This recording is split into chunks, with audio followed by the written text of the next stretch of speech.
بسم اللہ الرحمن الرحیم. آپ سب کا بہت شکریہ آنے کا. اور کیونکہ یہ پہلی نشست ہے، اس میں کچھ ہم اس کے بارے میں بات کریں گے، یہ کس وجہ سے ان کا اہتمام ہو رہا ہے، کچھ تھوڑی سی اورینٹیشن ہو جائے، اور آخر میں کچھ گلمپسز جو ٹیکسٹ کے ہیں وہ دکھائیں گے. تو جیسا کہ آپ کو پتہ ہے، شیخ عبدالحق محدث دہلوی پر یہ نشست مبنی ہے. ان کی ایک کتاب اخبار الاخیار ایک تذکرہ ہے، اس کا ایک حصہ ہم پڑھیں گے. تو آج ہم شروع کرنے سے پہلے تھوڑی سی اس بارے میں بات کریں گے کہ یہ فارسی نشستوں کا کیا وجہ ہے. ایک شعر سے شروع کرتے ہیں. یہ شعر ہے ملا عرشی کا، اور اقبال نے اس کو بطور تضمین استعمال کیا اپنے دیوان میں. تضمین کہتے ہیں جب کسی اور، اگر کسی کو نہیں پتہ تو تضمین ہوتی ہے جب کسی اور کا شعر اپنی نظم میں استعمال کیا جائے اور وہ اسی ردیف قافیے کے ساتھ. تو یہ ایک اقبال کی ایک نظم ہے، تعلیم اور اس کے نتائج. اس میں انہوں نے یہ تضمین کری ہے ملا عرشی کے اس شعر پہ. تو شعر ہے: تخم دیگر بے کف آریم و بے کاریم ز نو، تخم دیگر بے کف آریم و بے کاریم ز نو، کہ آنچے کشتیم ز خجلت نتواں کرد درو. یعنی تخم دیگر بے کف آریم، تخم کہتے ہیں بیج کو، تخم دیگر بے کف آریم، نئے بیج، کوئی اور بیج ہاتھ لیتے ہیں، اور بے کاریم ز نو، اور نئے انداز سے ان کو بوتے ہیں. کہ آنچے کشتیم، جو ہم بو چکے ہیں، ز خجلت ناتواں کرد درو، ہم شرمندگی سے اس کو کاشت نہیں کر سکتے. جو ہم نے پہلے لگا چکے ہیں ہم اس سے ہم شرمندہ ہیں، اور اب ہمیں ضرورت ہے کہ ہم نئے انداز سے نئے بیج، تخم دیگر بوئیں. تو یہ تھوڑی سی میں پڑھ دیتا ہوں تاکہ کانٹیکسٹ مل جائے کہ یہ کس باقی تین ہی شعر ہیں نظم کے. خوش تو ہیں ہم بھی جوانوں کی ترقی سے مگر، خوش تو ہیں ہم بھی جوانوں کی ترقی سے مگر، لب خنداں سے نکل جاتی ہے فریاد بھی ساتھ. ہم سمجھتے تھے کہ لائے گی فراغت تعلیم، کیا خبر تھی کہ آئے گا الہاد بھی ساتھ. گھر میں پرویز کے شیریں تو ہوئی جلوہ نما، لے کے آئی ہے مگر تیشہ فرہاد بھی ساتھ. اور پھر تخم دیگر بے کف آریم بے کاریم ز نو، کہ آنچے کشتیم ز خجلت ناتواں کرد درو. تو اس میں علامہ اقبال کی جو پریشانی ہے، جس کی وجہ سے وہ یہ کہتے ہیں یا اس شعر پہ تضمین لگاتے ہیں کہ نئے بیج بونے کی ضرورت ہے، وہ یہ اس لائن میں ہے: ہم سمجھتے تھے کہ لائے گی فراغت تعلیم، کیا خبر تھی کہ چلا آئے گا الہاد بھی ساتھ. تو یہاں پہ ان کی پریشانی کچھ اس طرح کی ہے کہ جو تعلیم کا نیا نظام شروع ہوا ہے اس کے ساتھ ساتھ کیا روحانی اثرات آ رہے ہیں. تو ہماری پریشانی بھی کچھ اس سے ملتی جلتی ہے، جس پریشانی کی وجہ سے یہ نشستوں کا اہتمام ہوا. اور ایک طرح سے ہست و نیست کی بھی جو اس کا وجود میں آنے کی جو وجہ ہے، وہ بھی اس شعر کی اس جذبے کی ترجمانی اس شعر سے ہوتی ہے. ہم سب یہ خجلت جس کا ذکر ہے کہ جو لگ چکا ہے، یہ شرمندگی ہم سب کو محسوس ہوئی، اور جنہوں نے ہست و نیست کی بنیاد رکھی انہیں بھی ہوئی، اور سب نے یہ کام اٹھایا تخم دیگر لگانے والا، نئے بیج لگانے والا. تو جو بیج ہم نے یا جو بیج میں نے ہاتھ میں لیا ہے وہ فارسی کا بیج ہے، اور جو فارسی زبان کی روایت ہے جس کو ہم بھول چکے ہیں. تو یہ جو بیج ہم نے ہاتھ میں لیا یہ فارسی کا بیج ہے. اور بھی مختلف اس ادارے میں اور بہت سارے کام ہو رہے ہیں. ہر کوئی اپنے اپنے طور پہ اپنا اپنا بیج بو رہا ہے. تو جو میرا درد ہے وہ یہ ہے کہ جو فارسی کی روایت ہے ہندوستان میں خاص طور پہ، وہ کس طرح سے جو قریباً 1000 سال کی روایت یہاں پہ تھی وہ ایک دم سے کس طرح سے ختم ہو گئی، اور اس کے کھونے سے ہم نے کیا کیا کھو دیا. تو ایک مقصد تو ان نشستوں کا یہ ہے کہ ہمیں فارسی سے کچھ مانوسیت پیدا ہو، اور یہ بھی میں دکھانا چاہتا ہوں کہ فارسی ہماری جو اپنی زبان اردو ہے اس کے بہت نزدیک ہے. اور آپ سب کسی حد تک فارسی آپ سمجھتے ہیں کہ آپ نہیں پڑھ سکتے، لیکن آپ بہت حد تک پڑھ سکتے ہیں، اور یہ میں دکھاؤں گا اس میں بارہا. اور دوسرا مقصد یہ ہے کہ اس ہندوستان میں فارسی کی روایت سے واقفیت پیدا ہو. کچھ ابتدائی باتیں اس پہ کر لیتے ہیں، اس کے بعد شیخ عبدالحق محدث پہ جو کہ اسی روایت میں ہیں، اسی روایت کا حصہ ہیں، ان پہ بات کریں گے. تو ہندوستان میں فارسی کے پہلے بڑے شاعر، ان کا نام ہے مسعود سعد سلمان. اور آپ کو پتہ وہ کس شہر سے ہیں؟ بتائیں. لاہور سے. وہ ہمارے اپنے شہر سے ہیں. اور یہ بات ہے 1000 سال 1050 عیسوی. اب اندازہ لگائیں کہ 1050 سے یہ روایت شروع ہوئی ہے، اور تب بھی جب ایک شاعر پروڈیوس ہو گیا تو اس کا مطلب ہے کہ پہلے اس سے بھی کچھ نہ کچھ پروسیس ضرور ہوا ہوگا. تو مسعود سعد سلمان 1050 میں پیدا ہوئے اور لاہور سے ان کا تعلق تھا. اور یہ غزنوی دور کی بات ہے جب لاہور اور غزنی دونوں بہت اہم ثقافتی اور سیاسی مراکز ہوا کرتے تھے. تو عجیب بات یہ کہ ہمیں مسعود سعد سلمان کا نام تک نہیں پتا اکثر لوگوں کو، زیادہ تر لوگوں کو. تو یہ بھی ایک سوچنے کی بات ہے کہ ایسا کیا ہوا اور ایسا کیوں ہوا کہ ان لوگوں کے نام ہمارے سامنے نہیں ہیں. اب یہ ہمیں تو نہیں یاد، لیکن اقبال نے پھر ان کا بھی ذکر کیا ہوا ہے اپنے دیوان میں. بال جبریل کی ان کی ایک نظم ہے جس میں وہ کہتے ہیں، ہے یاد مجھے نکتہ سلمان خوش آہنگ، ہے یاد مجھے نکتہ سلمان خوش آہنگ، دنیا نہیں مردان جفا کش کے لیے تنگ، چیتے کا جگر چاہیے شاہی کا تجسس، جی سکتے ہیں بے روشنی دانش و فرہنگ، کر بلبل و طاووس کی تقلید سے توبہ، بلبل فقط آواز ہے طاووس فقط رنگ. تو یہ جو اس کا پہلا مصرع ہے یاد مجھے نکتہ سلمان خوش آہنگ. تو سلمان خوش آہنگ جو ہیں ان کو تو یاد ہے، ہمیں نہیں ہے. یہ سلمان خوش آہنگ وہی ہیں مسعود سعد سلمان جو لاہور کے شاعر 1050 عیسوی میں لاہور سے ان کا تعلق تھا.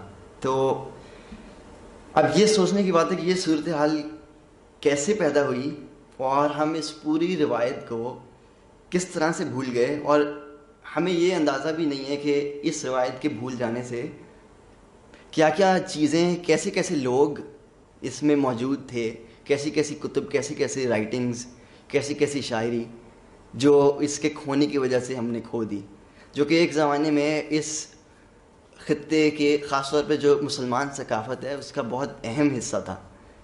تو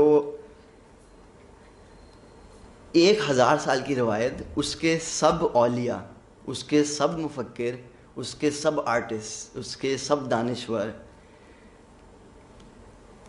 یہ سب لوگ جب جیسے ہی ہم اس روایت سے کٹتے ہیں تو ہم یہ اس پوری انٹلیکچوئل سٹرکچر سے کٹ جاتے ہیں. اور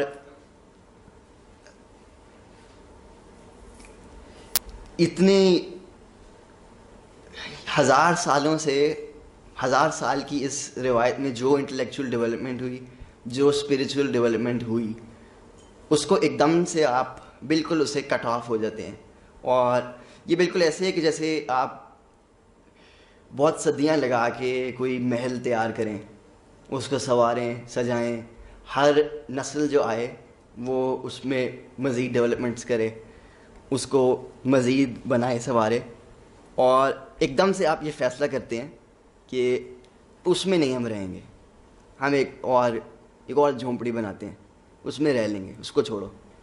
تو یہ سب کچھ ضائع ہو جانا یہ اتنا ہی ایبسرڈ ہے جتنا اگر آپ یوں, یہ سچویشن اس کے ایکویولنٹ ہے کہ فرض کریں فرانس میں لوگ یہ ایک دم سے یہ فیصلہ کر لیں کہ ہماری جو روایت, جو کچھ بھی فرینچ میں لکھا گیا ہے, یہ والٹیر, روسو, سب کچھ ہم سائڈ پہ کرتے ہیں, اور کوئی نئی چیز جو ہے وہ لا کے, یہ جو 800 سال ہم نے کیا یہ بیکار تھا, تو کچھ نیا لاتے ہیں اور اس میں رہنا شروع کر دیتے ہیں. یا اس کے برابر ہے کہ جو انگلش اسپیکنگ لوگ ہیں وہ شیکسپیئر کو بھول جائیں, یا وہ یہ کہیں کہ ان کو اس کا نام ہی نہ یاد ہو. اب جیسے ہمیں مسعود سعد سلمان کا نام نہیں یاد, تو یہ چیز ہمیں کیوں وہ ایبسرڈ لگتا ہے, یہ تو ہمیں ایبسرڈ لگتا ہے کہ لو یہ کیسے ہو سکتا ہے کہ آپ شیکسپیئر کو بھول جائیں, آپ روسو کو بھول جائیں, والٹیر کو بھول جائیں, لیکن یہ ایبسرڈ نہیں لگتا کہ مسعود سعد سلمان کا نام نہیں پتہ. تو اس کی وجوہات بھی ہیں, لیکن اس میں میرے جانے کا ارادہ نہیں ہے. ہمارا ارادہ نئے بیج لگانے کا, جیسے پہلے شعر میں عرض ہوا ہے, اور وجوہات اس کی صرف جاتے جاتے ذکر کر دیتے ہیں.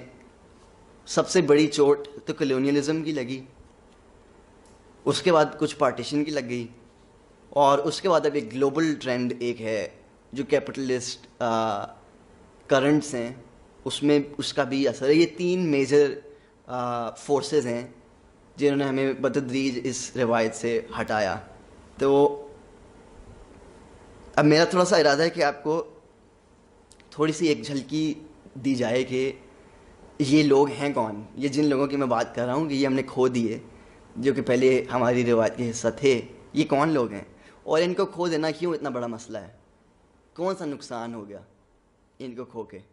تو اچھا, تو جہاں بھی ہم لوگوں کا ذکر کرتے ہیں اور شخصیات کا جو فارسی میں موجود ہیں, تو میرے حساب سے اگر فارسی زبان میں اور کچھ بھی نہ ہو سوائے مولانا کی مثنوی, یہی بات کافی ہے, یہ ایک ورک کافی ہے اس زبان کو سیکھنے کی وجہ بنانے میں. اور کچھ بھی نہ ہو, سارا کچھ ایک طرف کر دے, صرف ایک مثنوی, مولانا کی مثنوی, وہ ہی کافی ہے.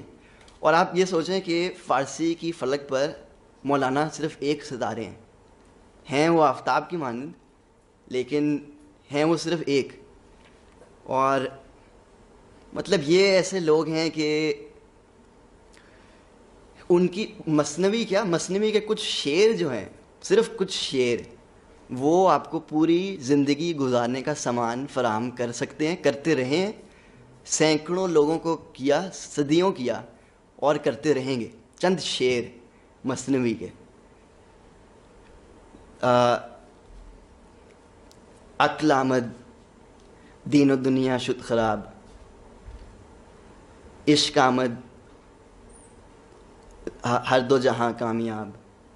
یہ ایک شعر ہے, اس شعر پہ پوری زندگی گزر سکتی ہے, اس کی گہرائیوں میں غوطہ لگاتے لگاتے. تو یہ بھی اس کی ایک عجیب خاصیت ہے اس فارسی شعری روایت کی, کہ یہ ایک ہی بیک وقت آپ کے ایستھیٹک اور آپ کی ایگزسٹینشل تقاضے پورے کرتی ہے. ورنہ عام طور پہ پوئٹری کا جو کانسیپٹ ہے, جو ویسٹرن کانسیپٹ ہے, وہ ایک ایستھیٹک کانسیپٹ ہے, وہ جیسے تفنن طب جیسے کہتے ہیں اس کے لیے ہے. لیکن یہ جیسے مولانا جو ہیں یہ شاعر بھی ہیں, اور یہ ہمارے پیر بھی ہیں, اور ایک ایک شعر جو ہے اس میں جمالیاتی لطف بھی ہے، وہ والا تقاضا بھی پورا کرتا ہے، اور ساتھ ساتھ یہ وجودی تقاضا بھی پورا ہوتا ہے. تو اچھا، اب یہ مولانا یہ ایک نام ہے، اور جس روایت کی ہم بات کر رہے ہیں جو ہندوستان کی روایت ہے، ہماری اپنی، مسعود سلمان کی بات سے شروع ہوئی ہوئی 800-900 سال ادھر، گلستان سعدی، بوستان سعدی اور مولانا کی مثنوی، یہ تقریباً ہر ایک پہ لازم تھا اس کو پڑھنا. یہ اسی طرح سے تھا کہ اب تو کوئی ایسا ٹیکسٹ نہیں ہے جس کی مثال دی جائے کہ یہ ہر کسی کو پڑھنا پڑتا ہے، کیونکہ اب ٹیکسٹ تو پڑھتے ہی نہیں ہیں. اب تو جیسے مطلب ہر ایک پہ لازم ہے کہ فیس بک کا اکاؤنٹ بنانا ہے، تو اسی طرح سے یہ لازم تھا کہ مثنوی اور گلستان اور بوستان. تو کوئی ایسی شخصیت نہیں ہے ہندوستان میں، اسلام کی تاریخ میں، جنہوں نے یہ چیزیں نہ پڑھی ہو، چاہے وہ جتنے مرضی فقیہ ہوں، چاہے وہ جتنے مرضی جس مرضی رنگ کے وہ ہوں، جس مرضی ساخت کے، جس مرضی فکر کے، انہوں نے ان چیزوں کو ضرور پڑھا ہوگا. اور ان چیزوں کا رنگ جو ہے وہ ان کی اسلام اور ان کی روحانیت پر چڑھا ہوگا، اور یہ نظر آتا ہے. تو اب یہ مولانا ایک ہیں فارسی کی پوری روایت میں، یہ ایک ہیں، ایک آفتاب ہیں، یا ایک شمس کہہ لیں. تو اب انہی کے بارے میں فرید الدین عطار کا ایک شعر ہے، مولانا کا ایک شعر ہے فرید الدین عطار کے بارے میں. وہ ہے: ہفت شہر عشق را عطار گشت، ہفت شہر عشق را عطار گشت، ماں ہنوز اندر خم یک کوچه ایم. ہفت شہر عشق را عطار گشت، فرید الدین عطار کا ذکر ہے، مولانا کر رہے ہیں کہ ہفت شہر عشق جو ہیں وہ گزر چکے ہیں ان سے. ماں ہنوز اندر خم یک کوچه ایم، ہم ابھی تک، یعنی مولانا خود سے، کہ میں ابھی تک ایک گلی کے موڑ پہ کھڑا ہوں. اچھا، ایک طرف ہم سب کو یہ پتہ ہے یا کچھ آئیڈیا ہے اس بات ہے کہ مولانا کس طرح کی شخصیت ہے، کتنی بڑی شخصیت ہے. وہ یہ کہہ رہے ہیں کہ جن ہفت شہر عشق سے عطار گزر گیا ہے، میں اس کی ایک گلی کے موڑ پہ کھڑا ہوں. اب اگر مولانا ان شہروں کی ایک گلی کے ایک موڑ پہ کھڑے ہیں تو آپ سوچیں، اب یہ دو لوگ ہو گئے، مولانا ہو گئے، عطار ہو گئے. اب یہ کیسے، مطلب پہلے ہم نے مثنوی کی جو بات کی، مثنوی لکھنے والا کہہ رہا ہے کہ میں تو کچھ ہوں ہی نہیں، میں تو اس شہر کی گلی کے موڑ پہ کھڑا ہوں جو فرید الدین عطار ہیں. تو یہ ایک اور نام ہو گیا. اب اسی طرح سے یہ فہرست بہت لمبی ہے، اور جیسے میں نے کہا کہ صرف یہ ان کی مکمل شخصیات نہیں، ان کی مکمل کتب نہیں، ان کتب کے کچھ حصے ہی نہیں، ان کچھ حصوں کے کچھ شعر وہ کافی ہیں، ان میں اتنی طاقت ہے کہ وہ آپ کو سامان وجود عطا کریں اور کرتے رہیں. تو اب ویسے ہی صرف سننے کے لیے فرید الدین عطار، مولانا جامی، حافظ شرازی، شیخ سعدی، حکیم سنائی، یہ صرف موٹے موٹے نام ہیں. یہ تو وہ نام ہیں جو زیادہ تر لوگوں کو پتہ ہیں. تو آپ اندازہ خود لگائیں کہ کیسی روحانی قوت اس زبان میں موجود ہے جس میں یہ سب لوگ پائے جاتے ہیں. اور یہ جیسے میں نے کہا یہ صرف فرسٹ ایئر ہے، ہمیں تو فرسٹ ایئر سے بھی پوری واقفیت نہیں ہے. پہلے آپ کا فرسٹ ایئر ختم ہوگا، پھر آپ کا سیکنڈ ایئر شروع ہوگا جو لیسر نون ہے، وہ بھی مطلب اتنے ہی کامل، اور پھر آپ کا تھرڈ ایئر شروع ہوگا. اس طرح سے اس کی رچنس کا اندازہ آپ کو ہونے لگ جاتا ہے. تو اچھا، پھر یہ تو آپ کے ہو گئے جو بہت جو پلرز ہیں اس روایت کے. پھر ہمارے اپنے ہندوستان کے جو اولیاء، مشائخ اور شعراء، وہ ان سب کو کھو دینا، ان سب کی تصنیفات فارسی میں ہی ہے نا.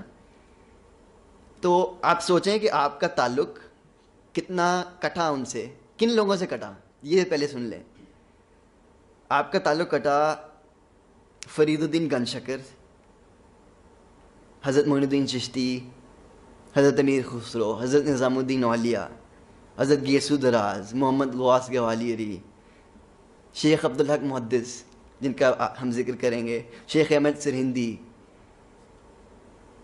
میاں میر آپ کے اپنے لاہور کے، دارا شکو، شاہ ولی اللہ، یہ صرف ایسے چیدہ چیدہ نام ہیں. تو یہ کہنا الفاظ میں کہنا مشکل ہے کہ کیا ضائع ہو گیا، یا ان سب سے کٹ کے کون سے روحانی سرچشموں سے ہم محروم رہ گئے. تو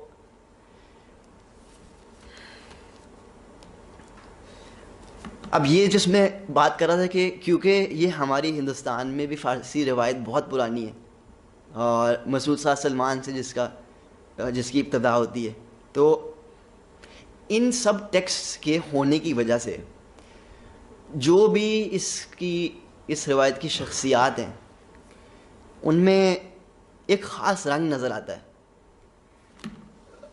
جو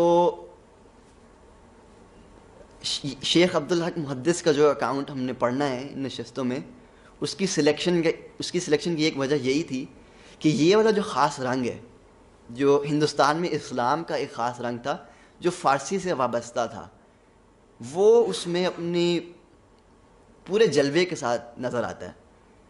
تو اور یہ رنگ وہی رنگ ہے جو مولانا شیخ سعدی اور ان تمام شعراء اور ان تمام لوگوں سے چڑھا ہے. تو زبان اور روحانیت کا بہت گہرا تعلق ہے. یہ کچھ ایسا نہیں ہے کہ بہت ڈیپ سٹرکچرز ہیں جو ان دونوں چیزوں کو کنیکٹ کرتے ہیں. آپ کی جو زبان ہے، اگر آپ زبان سے کٹتے ہیں تو آپ ایک اس خاص رنگ سے بھی کٹتے ہیں. یہ نہیں ہو سکتا کہ آپ سمجھیں کہ آپ وہ مٹیریل ٹرانسفر کر دیں ٹرانسلیشنز کے تھرو. وہ جو ایک خاص رنگ ہے وہ کھو جاتا ہے. ترجمہ تو ایک انٹرپریٹیشن پہلے ہی ہو جاتی ہے. تو اور ترجمہ یہ کام نہیں کر سکتا. البتہ ایک ہمارے اوپر بڑا احسان ہو گیا تھا کہ ایک شخصیت ایسی ہیں جنہوں نے ایک طرح کا ایک برج کا کام کیا ہے اس فارسی روایت کو ہم تک پہنچانے میں، اردو کی روایت میں.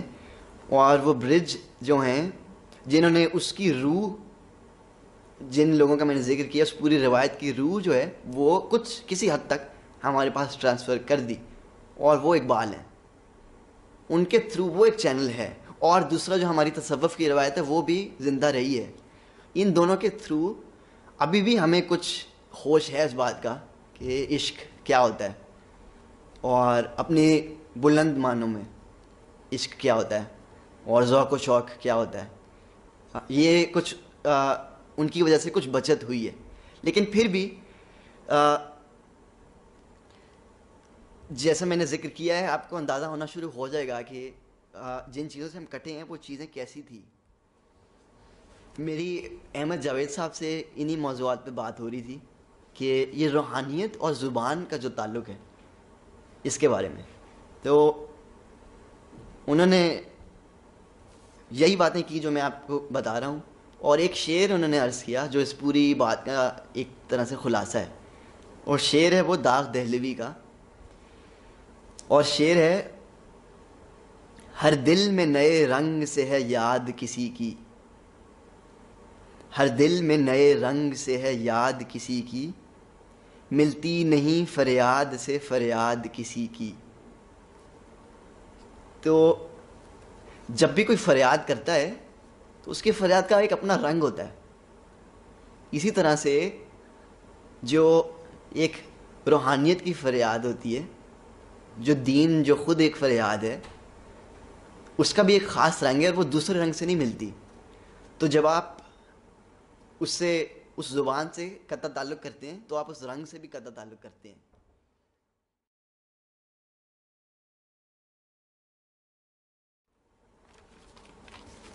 اچھا، یہ خاص رنگ جو ہے، یہ شیخ عبدالحق محدث دہلوی کا اخبار الاخیار کا جو اکاؤنٹ ہے اس میں مجھے نظر آیا اپنے پورے جلوے کے ساتھ.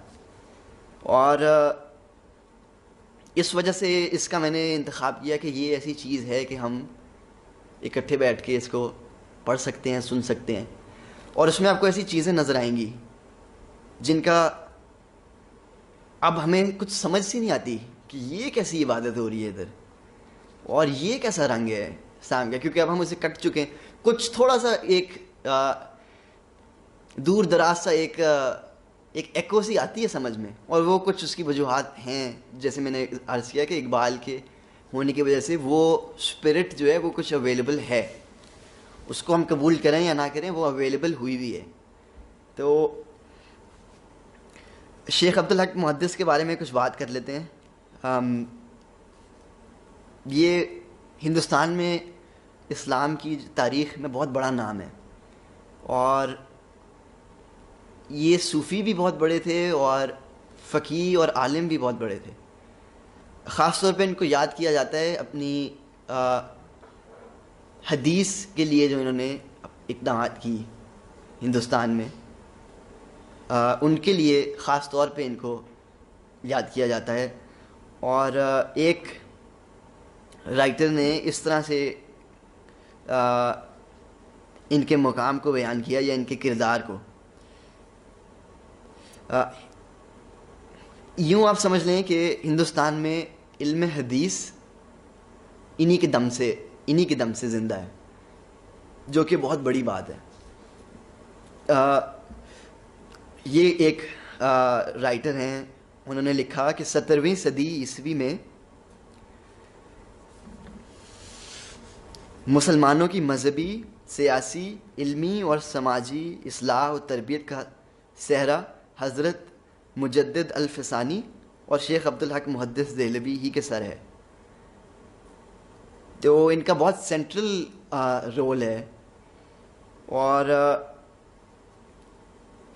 ان کی کچھ بایوگرافیکل ڈیٹیلز جو ہیں وہ میں دے دیتا ہوں.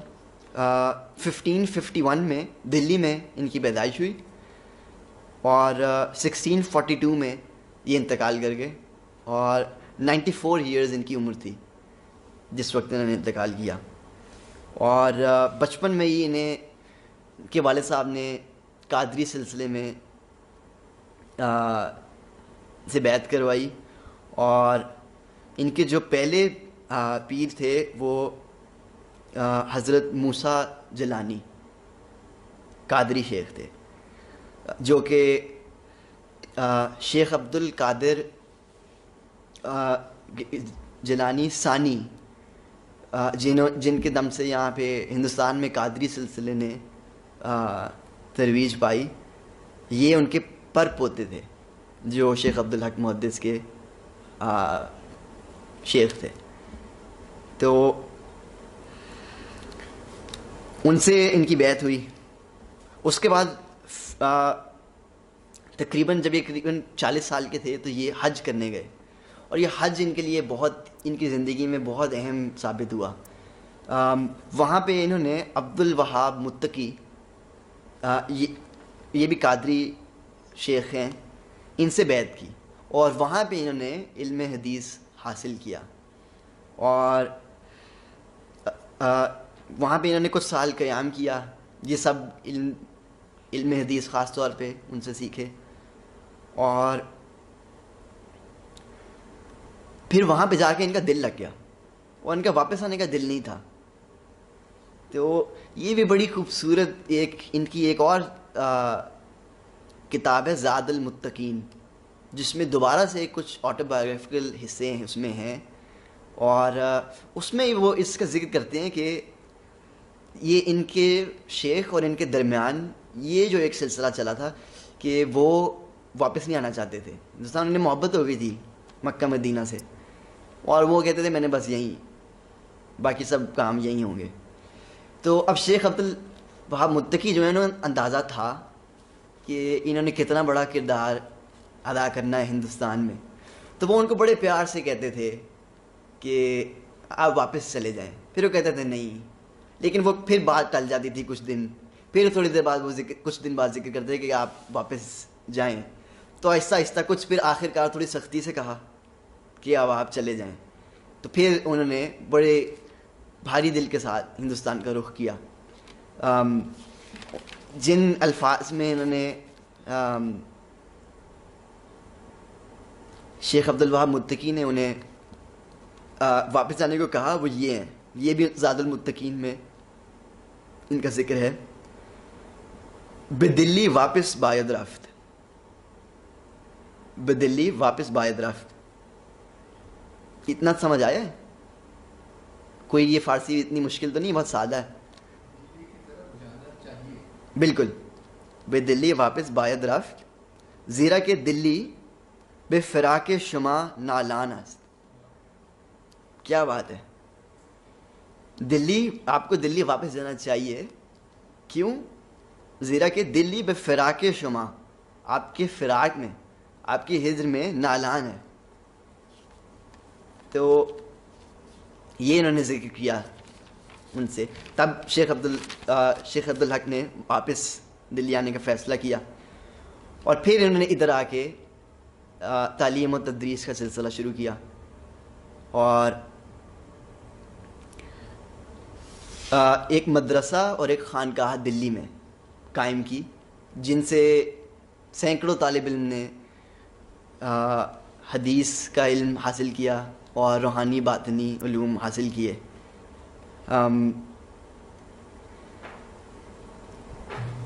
1591 میں یہ دلی واپس آئے تھے، اور یہ اکبری دور تھا.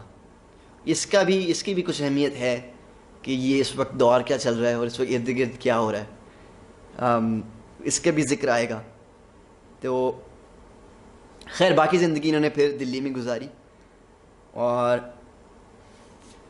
جہانگیر کے دور میں ان کی جو پبلک رول تھا ایک، وہ بتدریج سالوں کے ساتھ بڑھتا گیا. جہانگیر کے دور میں انہوں نے جہانگیر کو ایک خط میں ایک تاکید کی کہ شریعت کی حفاظت کے بارے میں، کیونکہ ابھی اکبر کا دور گزر کے ہٹا ہے. تو مطلب جہانگیر کو تاکید کرنے کا مطلب یہ ہے کہ اب وہ بالکل ایک قسم کے انٹرنیشنل پلین پہ آ چکے ہیں، اور اپنی ذمہ داری وہ یہ سمجھتے ہیں کہ مجھے یہ جو بادشاہ اس وقت کا اس کو بھی تاکید کرنی ہے. تو جس مزاج کے یہ بزرگ تھے اس کا اندازہ ایک لائن میں آپ کو ان کی پڑھ کے بتاتا ہوں. اچھا، یہ انہوں نے لکھا. اب ان کی طبیعت کا اندازہ آپ کو اس لائن سے ہو جائے گا. انہوں نے لکھا کہ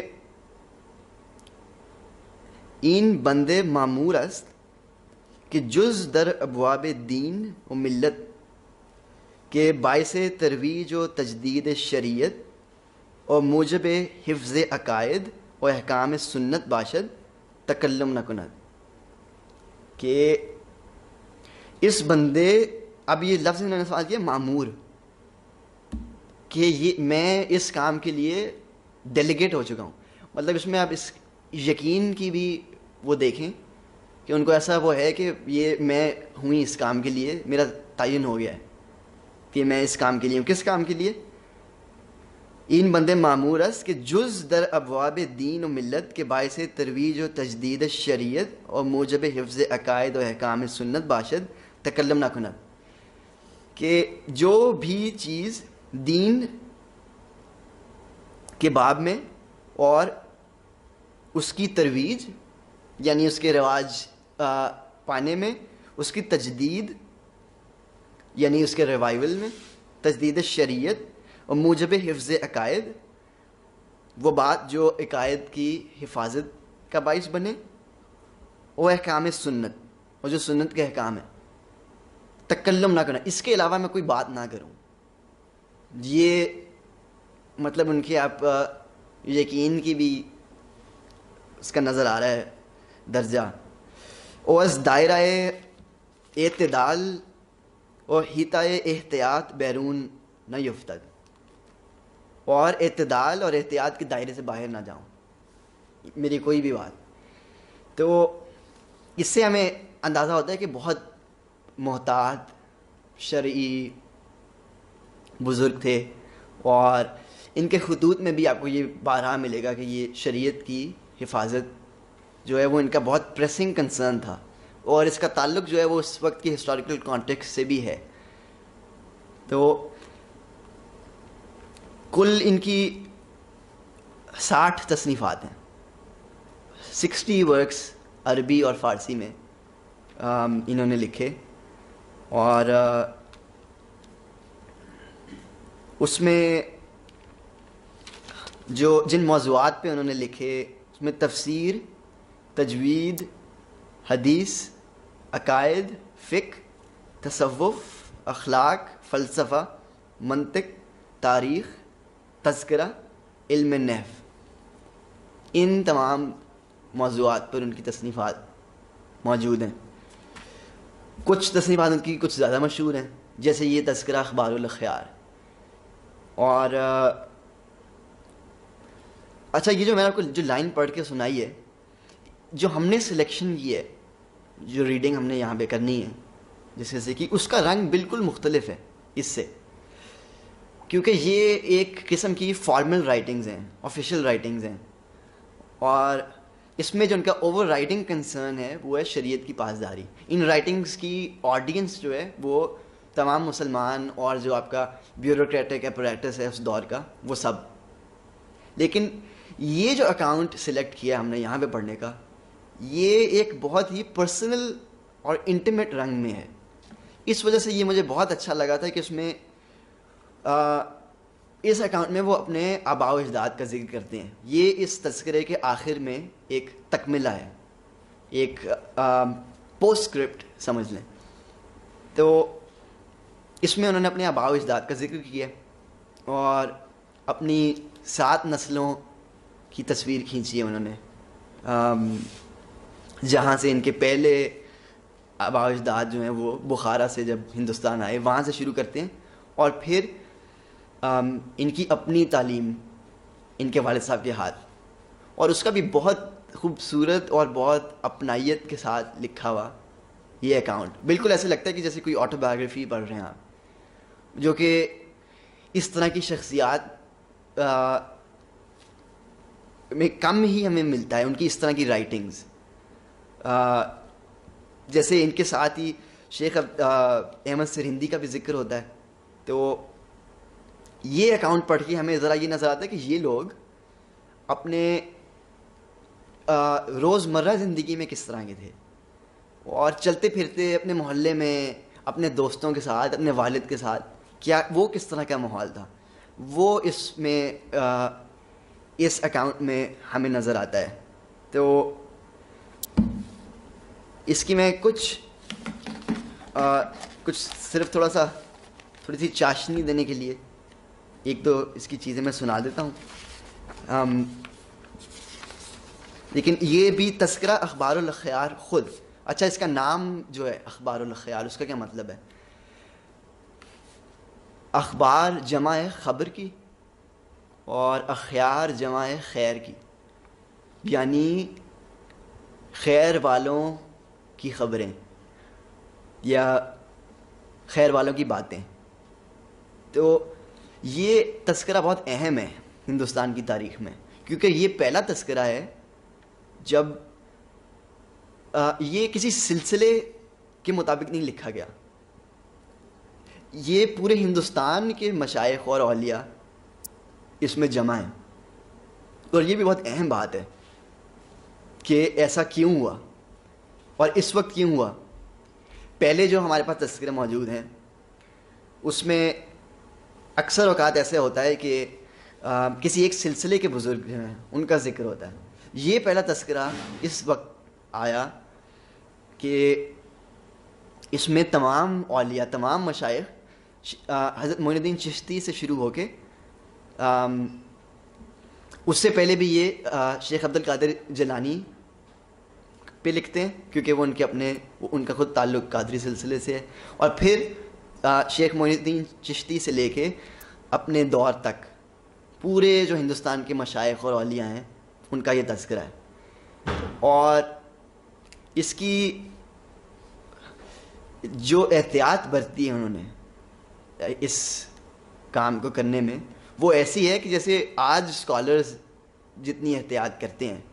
اب حالانکہ آپ کو تذکرہ لکھنے میں آپ کی وہ پرائیورٹیز نہیں ہوتی, اسکالرلی پرائیورٹیز نہیں ہوتی, نہ اس کی کوئی ضرورت ہوتی ہے, کیونکہ اس تذکرے کا ایک بہت بڑا کام یہ ہوتا ہے آپ کو روحانی تقویت پہنچانا. اس میں آپ کو اس سے پرواہ نہیں ہے کہ اس کی فیکچول, اس کی ڈیٹس, اس کی یہ ٹھیک ہیں یا نہیں, یا یہ جو کہانیاں میں لکھ رہا ہوں یہ وہ ایک طرح کا اسپریچول لٹریچر بھی ہوتا ہے. وہ کوئی صرف ہسٹوریکل اکاؤنٹ نہیں ہوتا, البتہ اس میں وہ ایلیمنٹ موجود ہوتا ہے. لیکن اس تذکرے میں اس کے ساتھ ساتھ انہوں نے اتنی احتیاط سے یہ کیا کہ ایک یہ کنٹمپریری اسکالر ہیں, انہوں نے اس میں لکھا ہے, اسکاٹ کوگل, انہوں نے کچھ کام کیا ہے شیخ عبد الحق محدث پہ. تو انہوں نے لکھا کہ his Sufi biographical collection اخبار الاخیار is invaluable. It has been called the most reliable تذکرہ of early Indian Sufis.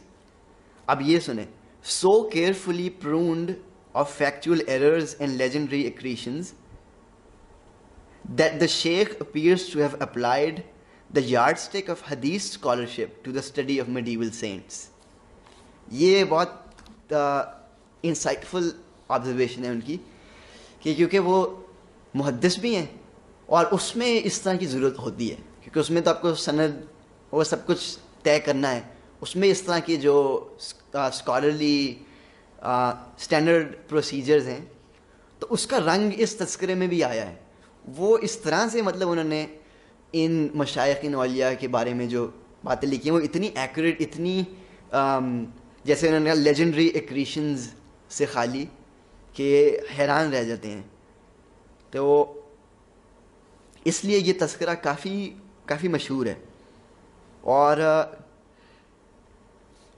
This book documents the lives and teachings of famous Sufis of India, starting with Moinuddin Chishti and including saints of various orders. یہ اہم بات ہے کہ اس میں سلسلے کی قید نہیں ہے, یہ ایک پوری ایک کمیولیٹو نظر ہے پچھلی تاریخ پہ. اور یہ بھی سوچنے والی بات ہے کہ اس دور میں ایسا کیا ہوا جو اس نظر کو انیبل کرتی ہے, ایسا کیا کھلا کہ کوئی کھڑے ہو کے پیچھے دیکھ سکا کہ یہ ایک ہسٹوریکل پرسپیکٹو میں کہ یہاں پہ کون کون گزرا ہے. تو اس کے آخر میں انہوں نے کچھ فیمیل سینٹس کا بھی ذکر کیا ہے, اس کا ایک علیحدہ سیکشن ہے. اور پھر کچھ جو مجذوب صوفیات ہیں ان کا بھی ذکر کیا ہے. اور اس کے بعد یہ ان کا تکملہ آتا ہے جس میں انہوں نے اپنے آباء و اجداد کا ذکر کیا ہے جو ہمارے پڑھنے کا ارادہ ہے. تو اب جیسے میں نے کہا کہ اس کا جو خاص رنگ ہے وہ جب ہم اس کو پڑھنا شروع کریں گے تب آپ کو اور واضح ہو جائے گا. لیکن ابھی میں کچھ اس کی یہاں ایک دو لائنز پڑھ دیتا ہوں. اب یہ اس میں انٹیمیسی آپ دیکھیں کتنی زیادہ ہے. اور یہ یہاں پہ اپنے دادا کے بارے میں لکھ رہے ہیں. اچھا, یہ خاندان سارا ہی بہت مطلب علم و فضل اور ظاہر اور باطنی علوم سب سے فیض یاب, بہت شروع سے. جب ان کے بخارا سے جب ان کے آباء و اجداد ادھر آئے تو وہ بھی اس وقت سے ہی ان کا سلسلہ جو تصوف کے ساتھ اور اسلام کے ساتھ وہ قائم تھا. تو یہاں پہ یہ اپنے دادا کے بارے میں لکھ رہے ہیں. تو لکھتے ہیں, والد می فرمودند کہ والد ماں, یعنی کہ ان کے والد یہ کہتے تھے کہ ان کے والد یعنی کہ ان کے دادا, کہ والد ماں دائم الاحوال, ہر وقت دائم الاحوال در ذوق و شوق اور ریاضت و مجاہدے اور طلب فقر و فنا بودے. کہ میرے والد بتاتے ہیں کہ ان کے والد یعنی شیخ عبدالحق محدث کے دادا ہر وقت ذوق و شوق و ریاضت و مجاہدے و طلب فقر و فنا میں رہتے تھے. یہ جو ذوق و شوق ہے یہ اس پورے اکاؤنٹ میں آپ کو بار بار نظر آئے گا, اور یہی وہ رنگ ہے جس کی میں بات کر رہا تھا. اور اقبال کا میں نے ذکر کیا تھا, تو اقبال بھی یہ اصطلاح بار بار استعمال کرتے ہیں, ذوق و شوق. کافر ہندی ہوں میں دیکھ میرا ذوق و شوق, نغمہ اللہ ہوں میرے رگو پے میں ہے. تو اور ایک ان کی پوری نظم ہے ذوق و شوق کے نام سے. تو جو ذوق و شوق والا رنگ ہے, جیسے میں نے کہا تھا کہ ابھی ہمیں ان کی وجہ سے کچھ اس کا آئیڈیا باقی ہے کہ یہ ذوق و شوق کیا ہے. اچھا, اب یہ خود کیا بتاتے ہیں کہ ذوق و شوق کی مثال اس کے بعد ہی لکھتے ہیں دادا کے بارے میں ہی. شب ہا بیدار می بودند, راتوں کو جاگتے تھے. وہ گریے می کردند, روتے تھے. وہ ابیات عاشقانے می خواندند, اور عاشقانہ اشعار پڑھتے تھے. ازان جملے این ابیات امیر خسرو بے خاطر ماندے است. ان میں سے امیر خسرو کی یہ شعر مجھے یاد رہ گئے ہیں کہ در وقت آخر شب می خواندند, کہ رات کے آخری پہر میں پڑھا کرتے تھے. تو یہ کیا خوبصورت تصویر ہے, اور یہ کیا خوبصورت عبادت ہے جس میں شعر کس طرح سے اس میں انٹرٹوائنڈ ہے, اور اس کو آپ علیحدہ نہیں کر سکتے. اب یہ بات ہمارے لیے سمجھنا ذرا مشکل ہے کہ یہ عبادت میں شعر کہاں سے آ گیا, اور شعر پہ رونا یہ کیا ہو رہا ہے. تو یہ وہ رنگ ہے. یہاں اس طرح کی باتوں سے آپ کو ایسا نظر آتا ہے کہ کچھ جو ہے وہ جو کھویا گیا ہے اس کا کچھ اس طرح کا رنگ تھا. پھر وہ ان اشعار کو لکھتے ہیں جو انہیں یاد تھے کہ ان کے دادا پڑھتے تھے. اور وہ شعر یہ امیر خسرو کی غزل ہے. ہمیں شب رود رہیرا کہ مرا صبا نشستے, ہمیں کسب خواب راحت من مبتلا نشستے. غرض ورائے امکان چہ خیال فاسدستیں, ہوس جمال سلطان بدل گدا نشستے. کہ ساری رات میں راستے میں صبا کی طرف رخ کر کے بیٹھا رہتا ہوں. صبا وہ ہوا جو محبوب کا پیغام لائے گی. ہمیں کسب خواب راحت, سب سو رہے ہیں چین کی نیند, من مبتلا نشستے. کیا لفظ استعمال کیا ہے, مبتلا. ہمیں کسب خواب راحت من مبتلا نشستے. غرض ورائے امکان چہ خیال فاسدستیں, یہ تو امکان سے باہر ہے, یہ کیا خیال میں کیا سوچ رہا ہوں بیٹھا. ہوس جمال سلطان, کیا بات ہے, ہوس جمال سلطان بدل گدا نشستے. کہ کس کا خیال آ گیا, کس کی ہوس ہے اس گدا کو, اس فقیر کو جمال سلطان کی دیکھنے کی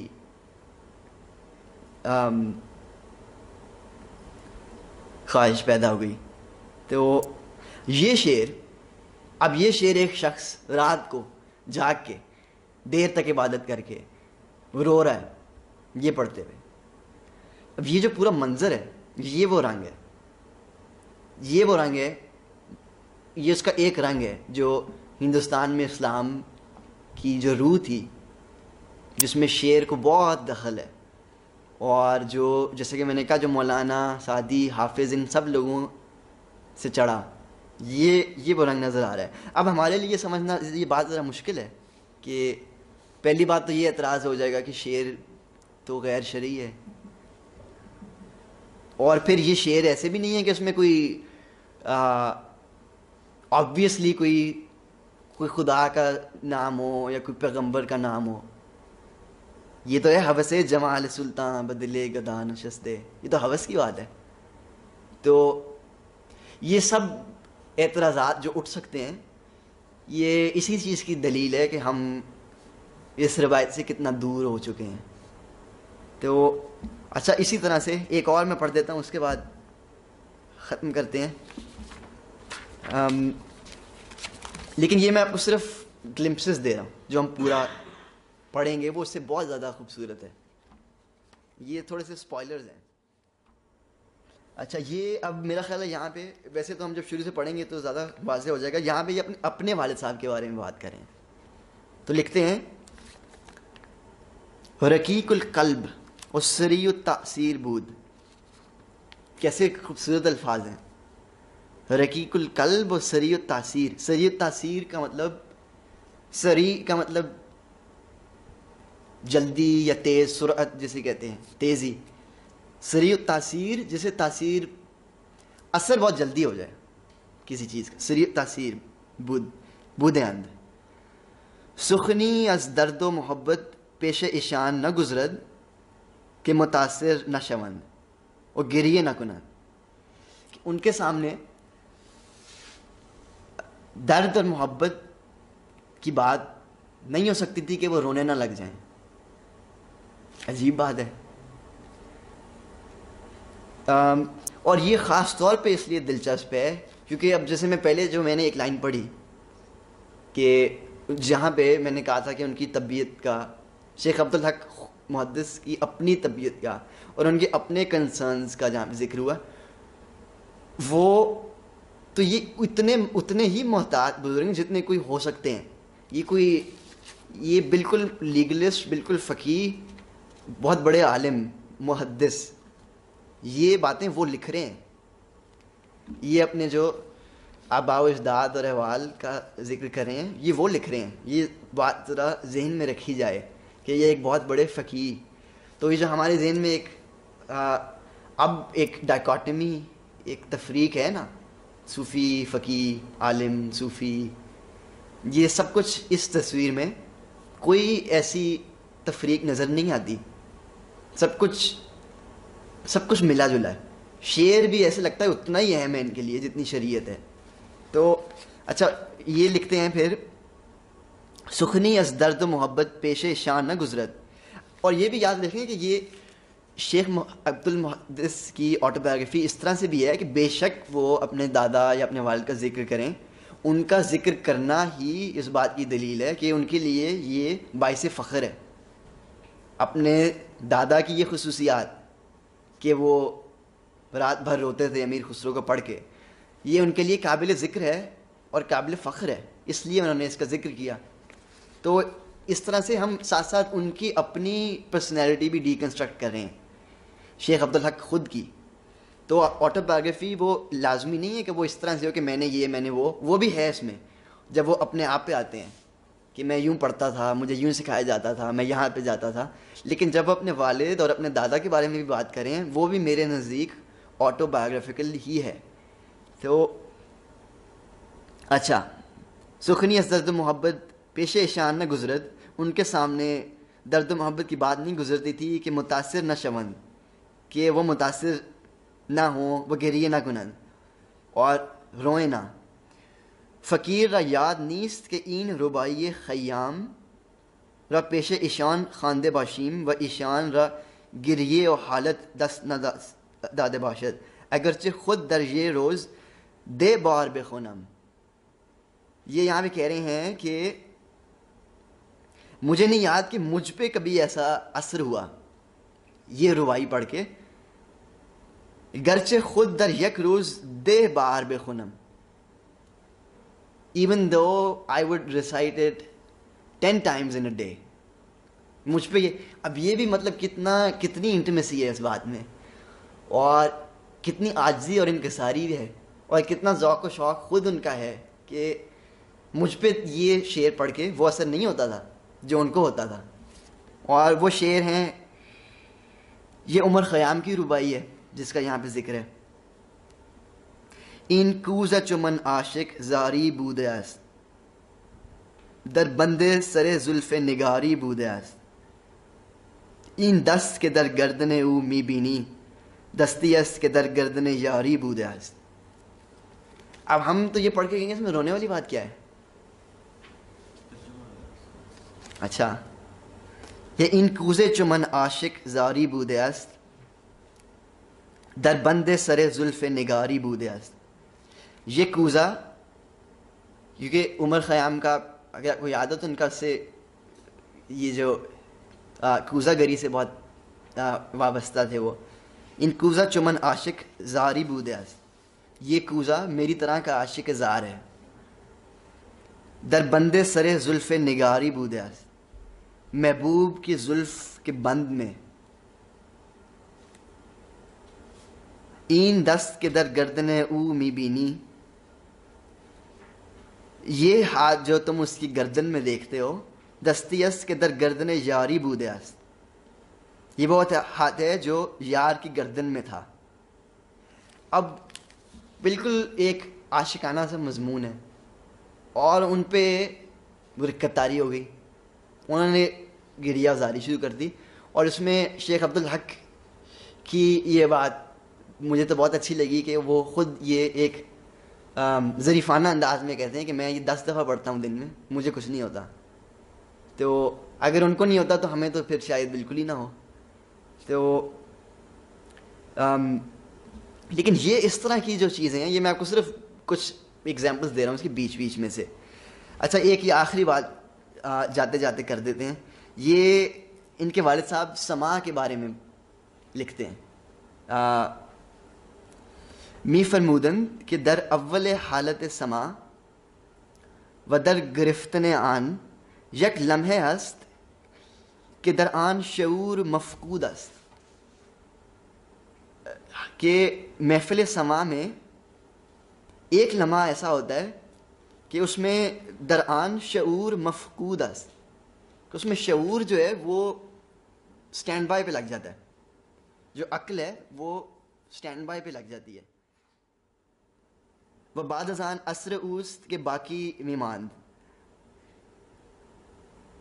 یہ 7 یا 2 ساعت کمتر یا زیادہ تچے مقدار تاثیر کردے باشد. 1 گھنٹے یا 2 گھنٹے اس سے زیادہ کتنا اثر ہو.